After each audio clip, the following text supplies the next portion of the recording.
আমার স্বামী মনে হয় পৃথিবীর সবচেয়ে ভালো স্বামী। আমি জানি না আমার কপাল এত ভালো কিভাবে হলো। কিন্তু যদি আমার স্বামী এত ভালোই হয়, তাহলে গত কয়েকদিন থেকে আমার সাথে এরকম ঘটনা কেন ঘটছে, যার ব্যাপারে আমি আগে কখনো ভাবতেও পারতাম না।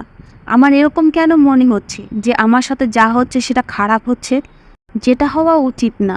আমি একটা মেয়ে, আর আমি নিজের ব্যাপারে ভালোভাবেই জানি। আমি কিছুটা টেনশনে অবশ্যই ছিলাম, কিন্তু আমি এটা জানতাম না যে আমার উপরে এরকম পাহাড় ভেঙে পড়তে পারে। রাত 8:30 বাজে, আর আমি বারান্দায় বসে হাসি মুখে নিজের স্বামীর অপেক্ষা করছি। আমার স্বামী খুব বেশি সুন্দর ছিল না, কিন্তু সে আমার খুব খেয়াল রাখতো। আমি ওর সাথে খুব খুশি ছিলাম, ওর সমস্ত কথা মেনে নিতাম। কিন্তু যখন থেকে আমি ওর সব কথা মানতে শুরু করেছি, তখন থেকে আমার সাথে কিছু অদ্ভুত সমস্যা শুরু হয়েছে, যেটা খুবই অদ্ভুত। তারপরেও আমি আমার হৃদয়ে কোনো খারাপ কথা আসতেই দিতে চাইতাম না। কিন্তু একদিন হঠাৎ ভাবলাম যে ওর কথা তো আমি প্রতিদিনই মানি, আজকে দেখি ওর কথা না মেনে কি হয়। সেই রাতে আমি সেই রকমই করলাম। কিন্তু সেই রাতে আমার সামনে এমন একটা দৃশ্য এলো, যেটা দেখার মতো শক্তি আমার মধ্যে ছিল না। কিন্তু এই সব কিছু আমার সাথে অনেক দিন থেকেই হচ্ছিল। আমার নাম তরি। আমি খুব সুন্দরী ছিলাম। আমার গায়ের রং খুব একটা ফর্সা না, কিন্তু আমার চোখ মুখের গঠন, আমার শরীর সবকিছু খুব সুন্দর ছিল। সবাই বলতো যে এর মধ্যে একটা লাবণ্য আছে, একে দেখলে হৃদয়ে তুফান ওঠে। আমার বাবা মা গরিব, কিন্তু আমাকে খুব ভালোবাসতো। বাবা মা লোকের বাড়িতে কাজ করে সংসার চালাতো।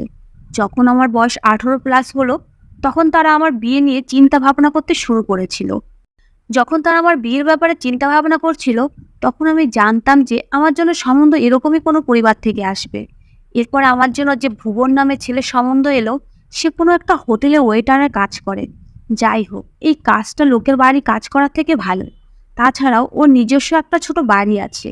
আমার বাবা মায়ের এই সম্বন্ধটা খুবই পছন্দ হয়। যখন আমার কাছে আমার মত জানতে চাইলো, তখন আমারও কোনো সমস্যা ছিল না, কেননা ছেলে দেখতে শুনতে খারাপ না, আর বয়স আমার মতোই। এরপরে একটা ভালো দিন দেখে আমাদের দুজনে বিয়ে হয়ে গেল। বাসুরাতে ভুবন আমাকে বলল ও অনেক বড়লোক হতে চায়। ওর কাছে এখন টাকা নেই, কিন্তু একদিন টাকা জোগাড় করে ও নিজের একটা হোটেল খুলতে চায়।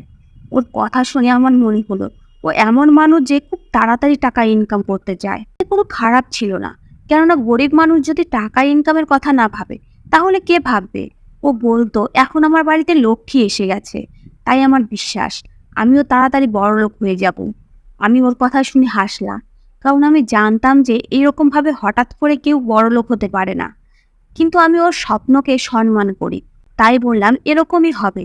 ও বলল তুমি খুব সুন্দর, তোমাকে আমি আমার স্ত্রী রূপে পেয়ে খুব খুশি। তোমার সৌন্দর্য আর তোমার ভাগ্য আমার কপাল খুলে যাবে, আর আমরা খুব তাড়াতাড়ি বড়লোক হয়ে যাব। যখন আমাদের কাছে অনেক টাকা পয়সা হবে, তখন তুমি আমাকে যা বলবে আমি তোমার জন্য তাই নিয়ে আসবো। তোমাকে আমার হৃদয়ের রানী বানিয়ে রাখবো। কথাই বলে পুরুষ সুন্দর হোক আর না হোক, কিন্তু যদি সে সুন্দর সুন্দর কথা বলতে জানে, তাহলে মেয়েদের হৃদয়ে খুব সহজে জিতে নেয়। আমার স্বামীর ভিতরেও এই গুণটা ছিল, সেও আমার হৃদয় জিতে নিয়েছিল। আমি তো খুব খুশি ছিলাম। আমি আর কিছুই না, শুধু এরকমই জীবন সাথী চাইতাম, যে আমার প্রশংসা করবে, আমাকে ভালোবাসবে। আমার স্বামীর সাথে জীবন খুব সুন্দর চলছিল। ও প্রায় হোটেল থেকে খাবার নিয়ে আসতো। প্রথমবার যখন খাবার নিয়ে এসেছিল, তখন আমি বলেছিলাম এসব কি। ও বলেছিল প্রতিদিন হোটেলে অনেক খাবার বেঁচে যায়, আর আমরা সেই খাবার যার যার বাড়িতে নিয়ে যাই। এই হোটেলের খাবারের ব্যাপারে একটা কথা খুব প্রচলিত কথা আছে, যে এই হোটেলের খাবার খেলে স্বামী স্ত্রীর সম্পর্ক আরো দৃঢ় হয়। আমার স্বামীর এরকম সরল কথাতে তার প্রতি আমার ভালোবাসা বেড়ে যেত। আমি বললাম যাই হোক, আর যেরকমই হোক, আমাদের তো রাতের খাবার হয়ে যাচ্ছে।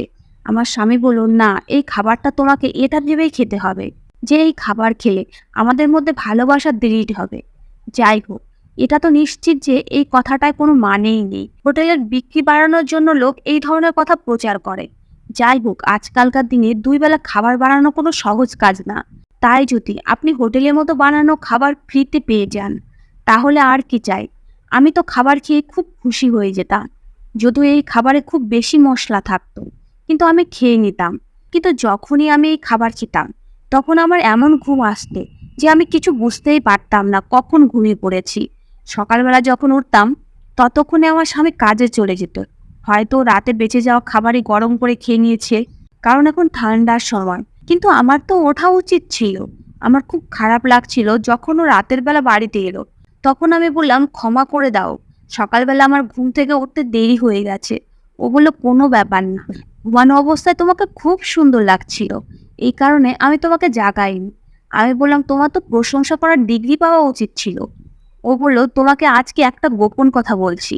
যে পুরুষ নিজের স্ত্রীকে সত্যিকারে ভালোবাসে, তাদের কাছে নিজের বউয়ের পাও ভালো লাগে। আর তোমার পা তো খুবই সুন্দর। যদি তোমার কাউকে জিজ্ঞেস করতে হয় যে ওর স্বামী ওকে কতটা ভালোবাসে, তাহলে তাকে জিজ্ঞেস করবে যে ওর স্বামী ওর পায়ের প্রশংসা করে কিনা। যদি ও হ্যাঁ বলে, তাহলে এর মানে হলো সত্যি ভালোবাসে। তুমি যখন আমার ভালোবাসার ব্যাপারে জানতে পারবে, তখন তুমিও হতবাক হয়ে যাবে। কাশ আমি তোমাকে বোঝাতে পারতাম আমি তোমাকে কতটা ভালোবাসি। আমার স্বামী আমার জন্য প্রতিদিন খাবার নিয়ে আসতো, আর সেই খাবার খেয়ে আমি এমন ঘুমাতাম যেন আমার কোনো হুঁশই থাকতো না। একদিন যখন সকালে ঘুম থেকে উঠলাম, তখন ওঠার সময় আমার কোমরে খুব বেশি ব্যথা হচ্ছিল। আমার তো মাটিতে বিছানা করে শোয়ার অভ্যাস ছিল, এখানে তো তবু আমি চৌকিতে ঘুমাতাম। তাহলে আমার কোমরে এতটা ব্যথা হচ্ছে কেন? যাই হোক, আমি বাড়ির কাজে ব্যস্ত হয়ে গেলাম। এই ব্যাপারটা নিয়ে বেশি মাথা ঘামালাম না, কেননা আমার মা বলতো সে মেয়েই না যার কোমর ব্যথা হয় না। যাই হোক, আমার স্বামী আমাকে খুব ভালোবাসতো।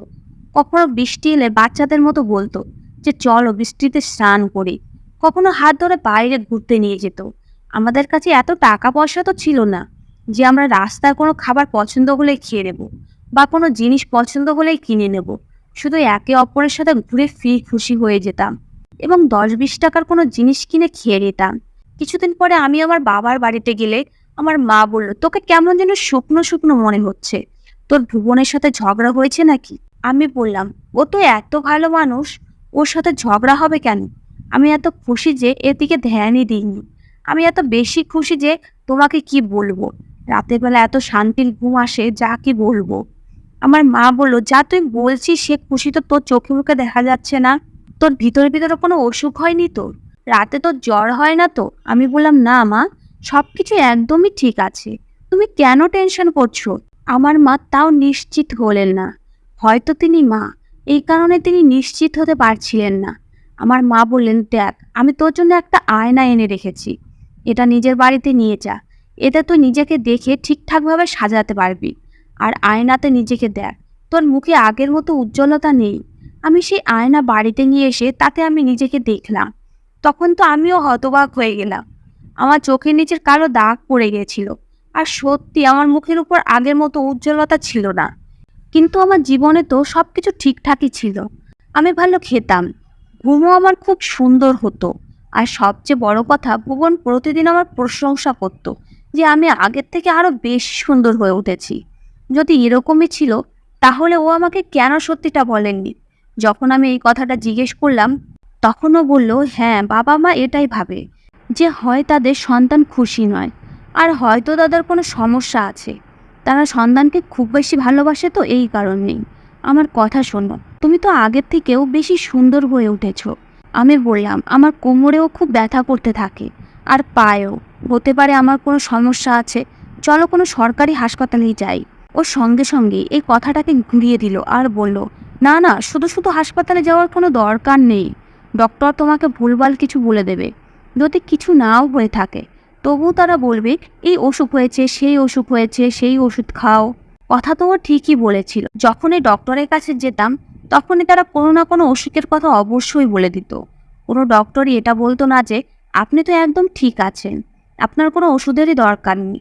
ও আমাকে বলল, তুমি আমার চোখে নিজেকে দেখো, তুমি সত্যি খুব সুন্দরী। এরপর সে আমার প্রশংসা করতে শুরু করে দিল।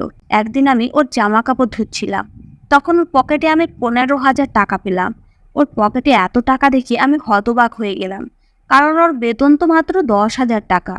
আর এখন তো বেতন পাওয়ারও সময় হয়নি। আমি সেই টাকা ওকে দিলে ও বলল, হ্যাঁ, আমার এক বন্ধু এই টাকাটা আমার কাছে রাখতে দিয়েছিল। কপাল ভালো যে তুমি কাপড় ধুয়ে ফেলোনি, না হলে তো আমি ঝামেলায় পড়ে যেতাম। যাই হোক, কিছুদিন পরে আবার আমি ওর প্যান্টের পকেটে 10,000 টাকা পেলাম। এইবার আমি হতভম্ব হয়ে গেলাম যে ওর কাছে কেন বারবার ওর বন্ধু টাকা রাখতে দেয়। আর যতটা আমি জানি, ওর সমস্ত বন্ধু ওর মতো গরিব। তাহলে ওর কাছে এত টাকা কোথা থেকে আসে? এবার আমি ভাবলাম ও যতক্ষণ না চাইবে আমি এই টাকা ওকে দেব না। তাই আমি সেই টাকা এক জায়গায় লুকিয়ে রাখলাম।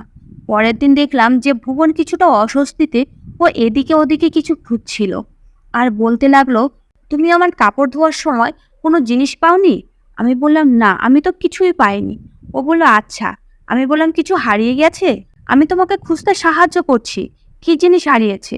ও বলল, তেমন কিছু না, মনে হয় আমি হোটেলে ভুলে এসেছি আর বাড়িতে খুঁজছি।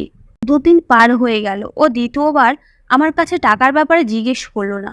যদি এটা অন্য কারো টাকা হতো তাহলে ও আমাকে চট করে বলে দিত যে এই অসুবিধা। আর কেউ কারো টাকা অন্য কারো কাছে রেখে ভুলে যায় না। এর মানে হলো যে এগুলো ওর নিজের টাকা ছিল। এই ঘটনা ঘটা 2 সপ্তাহ পার হয়ে গেছে। এখন তো আমার শরীর খুব বেশি খারাপ থাকতে শুরু করেছে। আমার বয়স এমন কি হয়েছে, কিন্তু আমার মনে হতো যে আমি যেন কোনো বুড়ো মানুষ। না তো আমার শক্তি ছিল আর না কিছু ভালো লাগতো। পুরো দিন দুর্বল অনুভব হতো আর ঘুম আসতে থাকতো। আর একটা জিনিস খুব অদ্ভুত ছিল, যতটা ভালোবাসা ও আমাকে দেখাতো, বাস্তবও ততটা আমার থেকে দূরে দূরে থাকতো। আমাদের মধ্যে প্রেমে পাগল হয়ে যাওয়ার মতো এমন কোনো সম্পর্কই ছিল না যে আমরা একে অপরের ভালোবাসায় পাগল হয়ে থাকবো। কিন্তু প্রশংসা তো ও আমার সেরকমই করতো, যে ও আমার ভালোবাসায় পাগল। কিন্তু ওর কাজে এই পাগলামি দেখা যেত না। ব্যাস, শুধু যখন প্রশংসা করতে বসতো তখন এরকম মনে হতো যে আমাকে ছাড়া ওর চোখে আর কিছুই পড়ে না। ভুবনের এইরকম ব্যবহার আমাকে খুব টেনশনে ফেলে দিত। কখনো কখনো আমার এরকম মনে হতো যে ও আমাকে খুব বেশি ভালোবাসে। আবার কখনো কখনো মনে হতো ব্যাস, ও আমাকে ভালোবাসার অভিনয় করছে। একদিন আমি ওকে বললাম যে আমার শরীর খুব খারাপ থাকতে শুরু করেছে, আমি প্রেগনেন্ট হয়ে যাইনি তো? আমার এই কথাটা শুনে ও চমকে উঠে বলল, না না, তুমি কিভাবে প্রেগনেন্ট হতে পারো? আমি বললাম, তোমার এই কথাটার মানে কি গো? আমি কি প্রেগনেন্ট হতে পারি না? আমাদের বিয়ে 4 মাস হয়ে গেছে আর আমি তো মাও হতে চাই। আমাদের কি এমন খরচা হয়? খাবার তো তুমি বাইরে থেকেই নিয়ে আসো, আমরা একটা বাচ্চা পালতে পারবো। আমার কোমর আর পায়ে খুব বেশি ব্যথা থাকে, আমার মুখও কেমন যেন বুড়িয়ে যাচ্ছে। আমার মা বলে যখন মেয়েরা প্রেগনেন্ট হয় তখন তাদের চেহারা শুকিয়ে যায়, চোখের পাশে হালকা কালো ছোপ পড়ে। আমি পুরো নিশ্চিত ছিলাম যে আমি মা হতে চলেছি। যখন এই কথাটা বললাম তখন ও খুব টেনশনে পড়ে গেল। এরপরে ও বলল, ঠিক আছে, আমরা ডক্টরের কাছে যাব। আগে তো ও ডক্টরের কাছে যেতেই চাইতো না, কিন্তু আজকে এত তাড়াতাড়ি যেতে রাজি হয়ে গেল কিভাবে? যাই হোক, আমি বললাম, ঠিক আছে চলো। জানি না কি ব্যাপার ছিল যে ও বাচ্চাকে পছন্দ করতো না। হ্যাঁ, আমরা গরিব ছিলাম, কিন্তু আমাদের ভালোভাবেই চলে যাচ্ছিল। একটা বাচ্চার খরচও ভালোভাবে পার হয়ে যেত। বাচ্চা তো তারাও জন্ম দেয় যারা রাস্তায় কাটায়, আমাদের তো তবু মাথা গোঁজার জায়গা আছে। আমরা যখন ডক্টরের কাছে গেলাম তখন ডক্টর কিছু টেস্ট করতে দিলেন। টেস্টের রিপোর্ট আসতে 1/2 ঘন্টা লাগবে বলল। কিন্তু তারপরে ও বারবার উঠে কাউন্টারে যেত আর বলতো, রিপোর্ট কখন আসবে? এমনকি ওই কাউন্টারের লোকটা ওকে বকে দিয়ে বলেছিল, দাদা আপনার সমস্যা কি? বলছি তো যে 8 ঘন্টার মধ্যে রিপোর্ট চলে আসবে, তারপর আপনি কেন বারবার বিরক্ত করছেন? আমি বললাম, তুমি এত টেনশন করছো কেন? বাচ্চা হলে কি সমস্যা? ভুবন বলল, আমার সঙ্গে এখন কথা বলো না, বাড়ি গিয়ে বলবে। যখন রিপোর্ট এলো তখন সেই রিপোর্ট আমার হাতে ছিল। আমরা দুজনে এতটা পড়াশোনা জানতাম না যে আমরা বুঝতে পারবো ওই রিপোর্টে কি লেখা আছে। আমি ভিতরে ডক্টরের কাছে গেলাম আর রিপোর্ট দেখে বাইরে বেরিয়ে এলাম। সঙ্গে সঙ্গে ও আমাকে বলল, কি বলেছে ডক্টর, তুমি মা হচ্ছ না তো? ভুবন কথাটা এমনভাবে বলল যেন আমি প্রেগনেন্ট হলে ভূমিকম্প এসে যেত। ও আরও বলল, তাড়াতাড়ি বলো, তুমি বলছো না কেন? মুখে তালা লাগিয়ে রেখেছো কেন? আমি বললাম, এটা কি ধরনের কথা বলছো তুমি? আজকে তোমার মুখে মিষ্টি মিষ্টি কথা কোথায় গেল? ভুবন বলল, আমাকে সোজাভাবে বলো, না হলে আমি তোমাকে এখানেই রেখে বাড়ি চলে যাব। আমি তো ওর কথা শুনে অবাকই হয়ে গেলাম। আমি বললাম, বাড়ি গিয়ে বলবো। ও সমস্ত রাস্তা আমাকে প্রশ্ন করতে থাকলো, কেননা আমরা হেঁটে হেঁটে বাড়ি যাচ্ছিলাম। আমি তো ভুবনের উপর অবাক হয়ে যাচ্ছিলাম আর ওকে জিজ্ঞেস করলাম, হঠাৎ করে তুমি এ কেমন ব্যবহার করছো? ও বলতে লাগলো, মাথা খারাপ করো না, বুঝেছো? বোকা মেয়ে, সোজাসুজিভাবে বলে দাও কি হয়েছে, কেন এত ভাব দেখাচ্ছ তুমি? যখন বাড়িতে পৌঁছালাম তখন আমি বাথরুমে ঢুকে গেলাম আর ইচ্ছা করে আমি দেরি করতে শুরু করে দিলাম। আমি তো এখন বুঝতে পারছি না যে ভুবন কেন এত টেনশন করছে। ভাবলাম ওকে আরও একটু টেনশন দিই।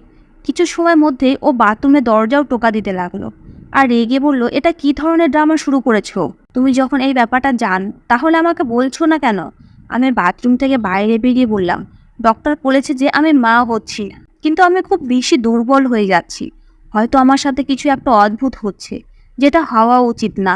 ও বলল, কিছুই অদ্ভুত হচ্ছে না। তোমাকে আমি বলেছিলাম না যে এই ডক্টরেরা এরকমই কথা বলে থাকে। যখন ও জানতে পারলো যে আমি মা হচ্ছি না, তখন ওকে খুব বেশি খুশি মনে হচ্ছিল। ও তাড়াতাড়ি করে আমার কাছে ক্ষমা চাইলো আর বলল, আমি কাজে যাচ্ছি, তুমি শুধু নিজের খেয়াল রেখো। আজকে আমি তোমার জন্য আরো বেশি ভালো খাবার নিয়ে আসবো, সেটা খেলে তুমি ঠিক হয়ে যাবে। আমি আমার স্বামীর এরকম ব্যবহারের কারণ বুঝতে পারছিলাম না। এতদিন তো আমি এটাই ভাবছিলাম যে আমি এই লোকটাকে খুব ভালোভাবে জানি, কিন্তু আজকে যে ব্যবহারও দেখালো, আমি হতবাক হয়ে থেমে গেলাম। রাতের বেলা আবার আমার স্বামী আমার জন্য খাবার নিয়ে এলো, আর আমার খাবার খাওয়ার একদমই ইচ্ছা ছিল না। আমি বললাম, তুমি কেমন মানুষ যে বাচ্চা ভালোবাসো না? তুমি কি পাগল? ও বলল, আমারও বাচ্চা খুব পছন্দ, আর আমি চাই যে আমাদেরও বাচ্চা হোক, কিন্তু এই অভাবের সংসারে নয়। আমি বললাম, আমরা যাই করি না কেন, খুব বেশি হলে কত বড় লোক হতে পারবো? আমাদের কাছে কি বড় বাংলো গাড়ি এসে যাবে? ভুবন বলল, নিরাশজনক কথা বলো না। আমি এরকমও লোক দেখেছি যাদের পকেটে 20 টাকাও থাকতো না, কিন্তু আজ তারা বড় বড় ব্যবসায়ী হয়ে গেছে। তাহলে আমরা কেন বড় লোক হতে পারবো না? আমি বললাম, সোজা পথে এরকম হয় না। এরকম হওয়ার জন্য খারাপ রাস্তায় যেতে হয়। 2 বেলা খাবার জোগাড় করতে এত কষ্ট হয়, তাই সোজা রাস্তায় ইনকাম শুধু পেটই ভরতে পারে। কিন্তু যে স্বপ্ন তুমি দেখছো, সেটা শুধুমাত্র খারাপ রাস্তাতেই সম্ভব। এই কথাটা শুনি ওর মুখ হঠাৎ করে চুপসে গেল। আমি অবাক হয়ে দেখলাম যে ওর মুখ হঠাৎ এভাবে বদলে গেল কেন। যাই হোক, আমি বললাম, আমার খিদে নেই, আমি খাবো না।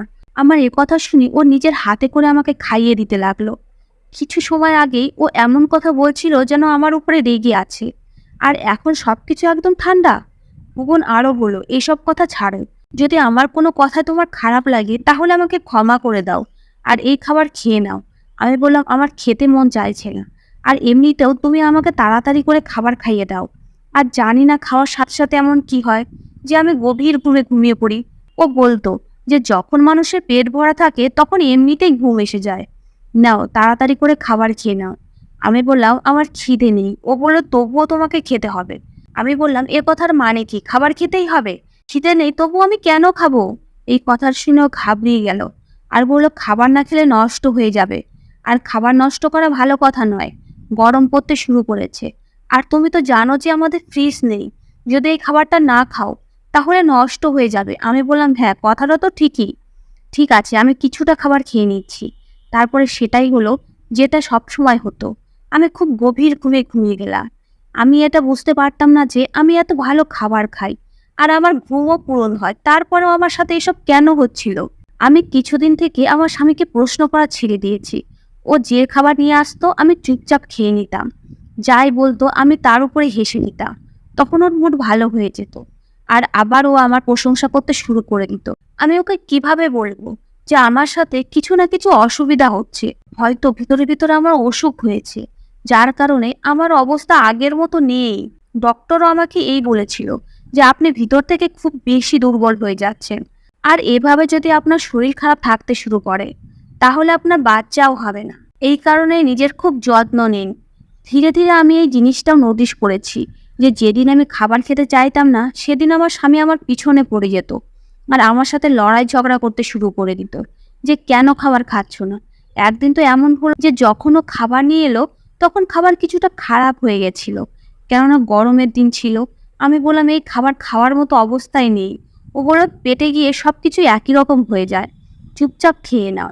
আমি বললাম, আমি নষ্ট খাবার কেন খাবো? আগে থেকে আমার শরীর ঠিক নেই, এটা খেলে আমি আরো অসুস্থ হয়ে যাব। ও বলল, অল্প কিছুটা খেয়ে নাও, অল্প খেলে অসুস্থ হবে না। এটা বলে ভুবন আমাকে সেই খারাপ খাবারও খাইয়ে দিল। সেই খাবার খুব একটা খারাপ তো ছিল না, কিন্তু ওর গন্ধ বদলে গেছিল।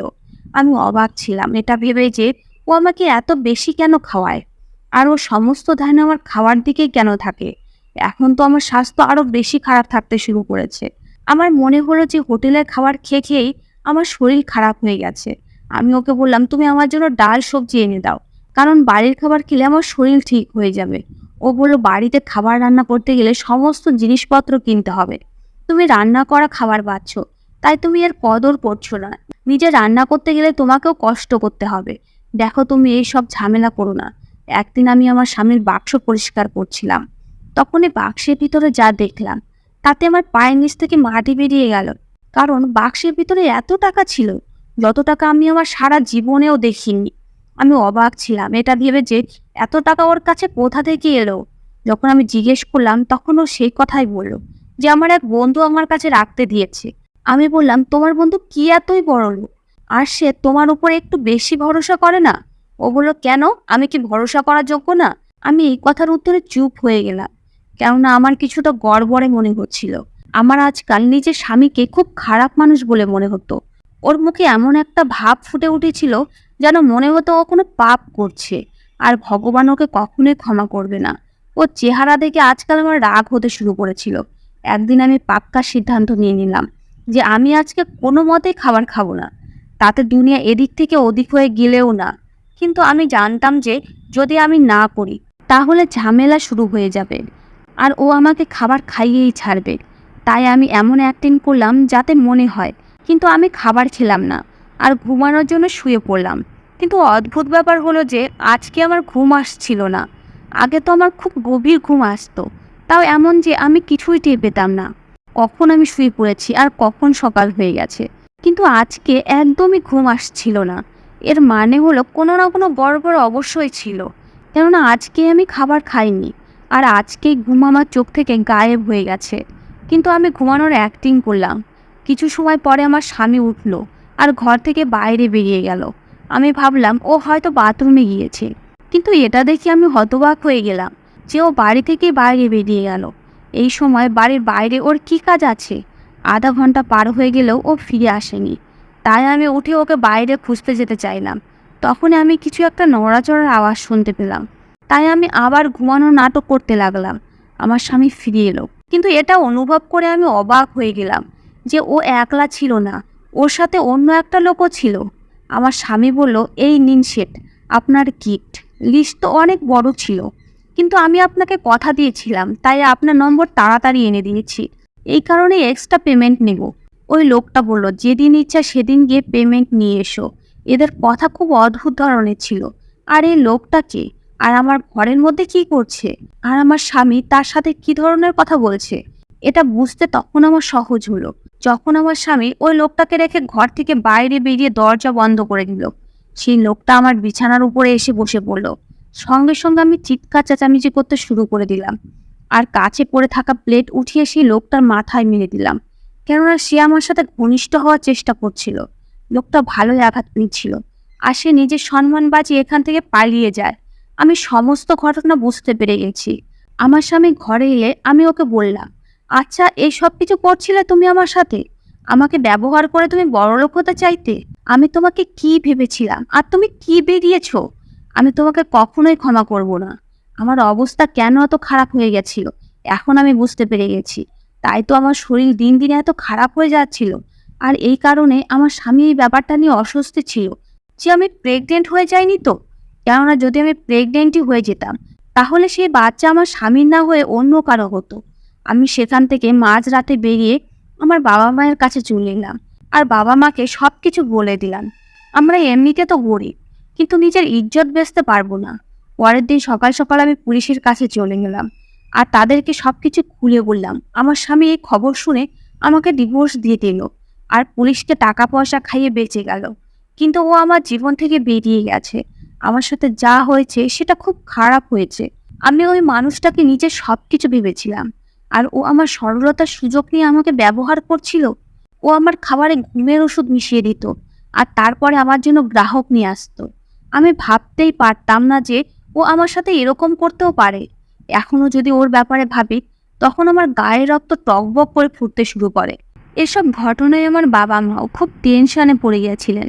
আমরা এতটুকুই করতে পারতাম, এর থেকে বেশি কিছু করা আমাদের ক্ষমতার বাইরে। এখন আমার কারো উপরে ভরসা করার মন করে না। আমি বাবা মায়ের সাথেই থাকি, যা জোটে খেয়ে নিই, কিন্তু সম্মানের সাথে জীবন কাটাচ্ছি। কাশ আমার বাবা মা এত জঘন্য লোকের সাথে আমার বিয়ে না দিত। কিন্তু তারাও কি জানতো যে ও এরকম বেরোবে? মানুষের সাথে আপনি যতক্ষণ না থাকবেন ততক্ষণ আপনি জানতে পারবেন না যে ও কী রকম। আমি তো ভগবানের কাছে এটাই প্রার্থনা করব যে যা কিছু আমার সাথে হয়েছে সেটা কারোর সাথেই যেন না হয়। একটা কথা আপনারা সবসময় মনে রাখবেন, যে কোনো জিনিসের প্রয়োজনের থেকে বেশি বেড়ে গেলে সেটা ক্ষতি করে। আমার স্বামীর প্রয়োজন থেকে বেশি প্রশংসা করা এটা ধোঁকা ছিল। আর আমি ভাবতাম যে ও আমাকে খুব ভালোবাসে, আর ও ধোঁকাময় আমি ফেঁসে নিজে সব কিছু হারিয়ে ফেলি। এখন আমি বাকি জীবন এভাবেই কাটানোর সিদ্ধান্ত নিয়েছি। ধন্যবাদ বন্ধুরা।